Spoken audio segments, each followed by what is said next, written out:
Bob l'éponge est le plus grand dessin animé qu'a connu notre ère. Il est respecté par tous les créateurs. Mais il y a 2 ans, le 26 novembre 2018, Stephen Hillenburg, le créateur de Bob l'éponge, décéda de la maladie de Charcot. Le monde du cartoon fut donc en deuil, et nous aussi. Aujourd'hui, pour rendre hommage, nous allons nous attarder sur 5 mystères qu'aborde la série Bob l'éponge. Bon visionnage! La recette du pâté de crabe. Ah, le crabe croustillant, restaurant tenu par le capitaine Krabs avec une histoire poignante derrière. Nous sommes dans l'ancien Bikini Bottom. Après la Grande Guerre, M. Krabs tomba dans une grande dépression et niveau argent, ça n'allait pas fort pour le capitaine. Alors il se leva, il racheta une maison de retraite et après quelques travaux, le crabe croustillant verra le jour et sa recette légendaire aussi. C'est ce qui représente toute l'intrigue du dessin animé. Le crabe croustillant, restaurant le plus célèbre de Bikini Bottom, vend ses plats sans même communiquer la recette, donc seuls les employés du restaurant sont au courant. Bob, Monsieur Krabs et possiblement Carlo, ce qui rend jaloux Plankton, le gérant d'un restaurant d'en face, le sceau de l'enfer, qui essaye par tous les moyens de mettre la main sur la recette histoire de faire marcher ses affaires. Du coup, de quoi est composé un pâté de crabe classique? Listons les ingrédients que nous connaissons déjà grâce à une révélation dans un ou plusieurs épisodes officiels. Du pain, de la ketchup, de la moutarde / mayonnaise, de la laitue, de la tomate, des cornichons et des oignons. Voilà pour les ingrédients les plus importants. Comme vous pouvez le constater, aucune trace de viande, qui est, je le rappelle, le cœur de l'ingrédient secret du pâté de crabe. Vous vous dites sûrement que l'ingrédient en tête dans le nom de la recette, le crabe, et figurez-vous que ça tient la route. L'homme qui a ouvert le restaurant, Eugène Krabs, est un crabe. Logique. Et parlons du design du restaurant. Le crabe croustillant est inspiré du design d'un piège à crabe. Alors est-ce que le capitaine serait impliqué dans une affaire de meurtre, de crabe et de cannibalisme? Ou bien ce n'est qu'une inspiration de design maritime? Eh bien, c'est un peu plus sombre que ça. Il y a quelques années, Nickelodeon postait de leur plein gré la vraie recette du pâté de crabe, et dans ce dernier, reconstitution de viande de crabe. Alors, deux situations s'offrent à nous. Soit il s'agit réellement de reconstitution de viande et le design était une grosse blague, ou alors Capitaine Krabs est vraiment un meurtrier et pour Nickelodeon, le but était de ne pas choquer et de préserver l'âme enfantine de Bob l'éponge. Mais ça, seul homme connaît la réponse. Qui est la mère de Pearl? Pearl la baleine. C'est sans doute le mystère le plus incompréhensible de toute l'histoire du dessin animé. En bref, c'est une baleine, fille d'Eugène Krabs.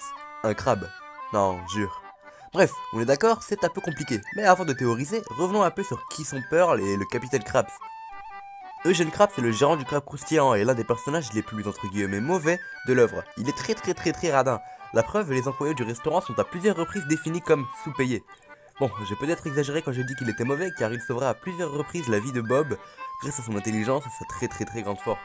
Pearl, elle, est une fille désagréable et bruyante, et surtout pourri gâtée, étant la seule personne qui veut profiter de la fortune du capitaine. Ce dernier dépense sans compter pour sa fille. Alors, pour résoudre ce mystère, j'ai décidé de retracer l'arbre généalogique, non pas des Kong, prenez ça, je dis ça, j'ai rien, mais de Messieurs Krabs, pour voir si l'un d'entre eux n'aurait pas eu une relation avec une baleine. Sur la chaîne officielle de Nickelodeon, une vidéo qui retrace l'histoire de sa famille a été postée il y a 1 an. Elle comptabilise 3 millions de vues et elle m'a bien aidé. Bon, beaucoup de Krabs viennent d'épisodes spéciaux mettant en scène le vrai Krabs, la preuve, ici Pearl est déjà née. Mais aucune trace de baleine à l'horizon, la famille du capitaine est entièrement composée de crabes, et par ailleurs, on ne connaît rien de la femme d'Eugène.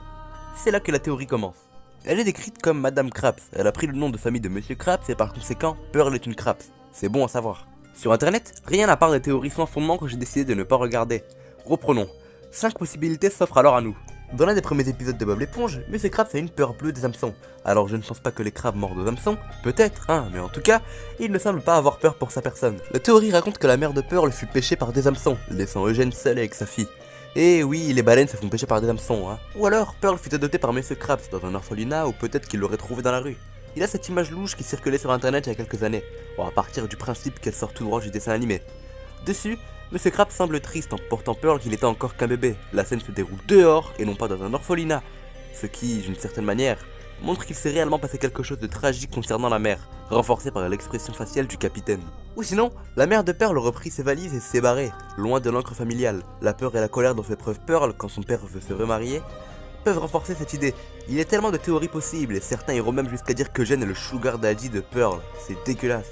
Ce n'est bien sûr pas vrai, car Eugène n'aurait jamais essayé de mettre Pearl avec Bob, ou encore de la faire travailler dans son restaurant. De plus, Pearl appelle le capitaine papa. C'est donc une grosse connerie de la part de cet internaute. Ou encore, Krabs aurait réellement eu une relation quelconque avec une baleine, qui serait ensuite partie ou morte par des hameçons comme le montre la première théorie. Elles sont toutes super crédibles. Dernière théorie, la mère de Pearl serait morte pendant la grande guerre de Bikini Bottom, qui, je vous le rappelle, a causé une dépression chez Krabs, dépression qui est certainement liée à la mort d'un proche, sa femme. Mais bref, on ne connaît pas la mère de Pearl, mais figurez-vous que l'on connaît son père. Du moins, le personnage masculin ressemblant le plus à Pearl tout en étant plus âgé. Ce sont, il me semble, les deux seules baleines du dessin animé, ce qui montre que Pearl est certainement issu d'une adoption. Alors, qu'en est-il de cet homme? Eh bien, il est en prison, rien que ça. On le voit à plusieurs reprises dans cet épisode où ils essayent tant bien que mal de s'échapper de l'ombre. On n'a pas d'indication sur cet homme car il est utilisé en tant que figurant. Mais en tout cas, ça ne fait aucun doute qu'il est lié à Pearl. La ville de Bikini Bottom. Ça, c'est Bikini Atoll, site d'essai d'armes nucléaires américaines en 1946. Et ça, c'est Bikini Bottom, le théâtre de tous les épisodes de Bob l'éponge. Dans cette théorie, nous allons voir comment ces deux endroits sont aussi différents soient-ils, liés par un contexte assez spécial. Bikini Bottom est la ville où habitent tous les personnages ou presque de la série. Elle est située au pied d'une petite île déserte de l'océan Pacifique, vraisemblablement à côté de l'atoll de Bikini. La ville bénéficie d'une économie stable, on y trouve de nombreux commerces tels que des restaurants, le crabe croustillant ou le fancy, des magasins ou encore des usines. Bikini Bottom possède également un système pédagogique développé, une auto-école par exemple, ainsi qu'un système de loi relativement élaboré, condamnant entre autres la pollution. On y trouve même des parcs d'attractions, des zoos ou des stades, comme une vraie ville terrienne. Cet endroit est tellement abouti que Bob l'éponge a une adresse, 124 rue des Conques, avec comme voisins Patrick et Carlo. On décèle plus d'une quarantaine de lieux seulement à Bikini Bottom, mais vous vous dites sûrement, qu'est-ce qu'elle a de spécial, cette ville? Eh bien, souvenez-vous de ce qu'on a dit au début, à proximité de l'atoll de Bikini. Et ce qu'on a dit encore plus tôt, l'atoll de Bikini était un site d'armes nucléaires américaines. Vous voyez certainement là où je veux en venir. Bikini Bottom serait victime de bombes nucléaires de l'atoll, et si aucun humain fut atteint, les principales victimes étaient les poissons qui vivaient à cet endroit, les habitants de Bikini Bottom. C'est donc pour cela que les personnages sont tout aussi déjantés et loufoques. Une éponge qui cuisine des pâtés de crabe, un calamar dépressif, et un crabe millionnaire. Comment expliquez-vous cela? Vous vous dites sûrement, ouais, c'est un dessin animé, et vous auriez raison. En tout cas, il est certain que l'inspiration de Bikini Bottom vient de l'atoll de Bikini. Bob l'éponge. Le personnage de Bob l'éponge, qu'on ne présente plus, est sans doute le plus étrange du dessin animé. Il ne ressent quasi jamais de tristesse, il est souvent invincible, et c'est le seul personnage qui a ses caractéristiques. De plus, il est doté d'une bonté indescriptible, et pour son gabarit, il a une force extrêmement puissante. D'ailleurs, c'est cette force qui est à l'origine de la première théorie, je vais vous l'expliquer. Bob l'éponge est le seul mortel ayant réussi à retirer la spatule d'or de son socle. Spatule dite impossible à retirer. Suite à cet acte héroïque, le roi Neptune, ayant des pouvoirs divins, défiera Bob dans un concours de cuisine, que l'éponge remportera. Neptune confiera alors à Bob des pouvoirs divins qu'il refusera. Sauf que lorsque Bob retirait la spatule dorée, il n'avait pas encore ses pouvoirs, et selon cette théorie, l'apparition de Neptune aurait seulement révélé la force de Bob, qui le suivra pendant toute l'œuvre. Ce n'est pas le seul mystère qui concerne ces personnages. Connaissez-vous Sherm l'éponge? C'est un homme qui est énoncé 2 fois dans le dessin animé, et nous n'avons qu'une seule image de lui, qui est celle-ci. On ne sait rien de cet homme, hormis qu'elle a cherché à se débarrasser de son fils, Stanley, car c'est un putain de boulet. Et c'est loin d'être le seul boulet de la famille. Il y a aussi Todd l'éponge, qui est issu d'une sorte de bande dessinée Bob l'éponge, où Todd viendra taper l'incruste dans la maison de son cousin à Bikini Bottom sans plus jamais vouloir repartir, ce dernier étant très salissant. Vous savez, je trouve ça vraiment dommage qu'on ne voit pas plus de figurants de la famille éponge, surtout qu'ils ont tous l'air vraiment drôles. Mais bref, continuons.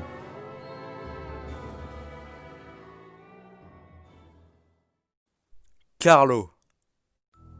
Le Red Mist.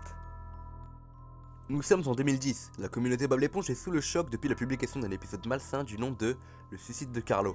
Celui-ci met en scène notre cher calamar qui, poussé à bout, se suicidera le soir même. Dans cet épisode, on suit la journée de Carlo plutôt que celle de Bob.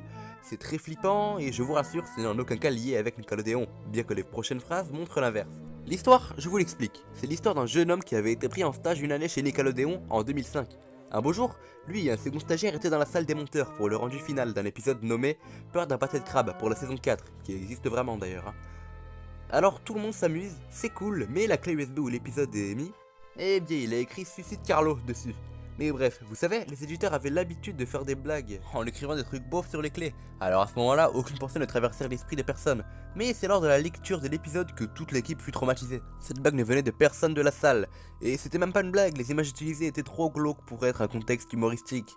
Je vous mettrai pas la creepypasta en description car elle est beaucoup trop haute. Mais voilà. En tout cas, la creepypasta aura eu le droit à une apparition dans un épisode officiel de Bob l'éponge, il y a même pas 2 ans il me semble. Je trouve ça vraiment cool que des gros éditeurs s'intéressent au travail de petits internautes, aussi bordéliques soient-ils.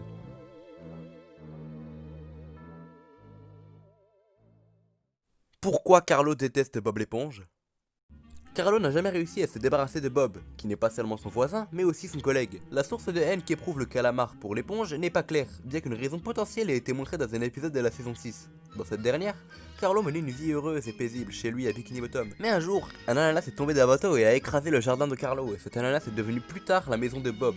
Carlo s'est avéré très protecteur de tout ce qu'il possède et est très fier de ce qu'il fabrique de ses propres mains. Il ne serait donc pas surprenant que cet événement ait déclenché sa haine pour Bob l'éponge. Mais il y a un épisode, Dying for Pie, où tout va être remis en cause. Dans cet épisode, chaque employé du Club Croustillant doit s'offrir des cadeaux.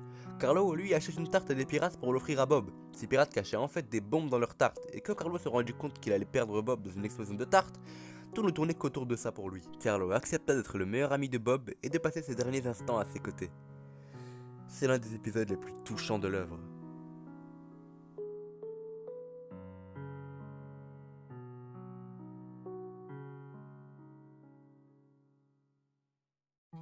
Et vous, qu'est-ce que vous pensez des mystères dans Bob l'éponge? Je tiens réellement à prendre quelques secondes pour vous parler de Stephen Hillenburg, le créateur de Bob l'éponge décédé en 2018. C'était un homme réellement investi dans la cause de la vie maritime. Il avait ouvert des associations pour protéger les poissons. C'était réellement une bonne personne et le contenu du dessin animé en est le reflet. Je tenais aussi à tous vous remercier d'être là. Aujourd'hui, certains ne le sont plus, alors merci. Abonnez-vous, partagez et à la prochaine. Salut à tous.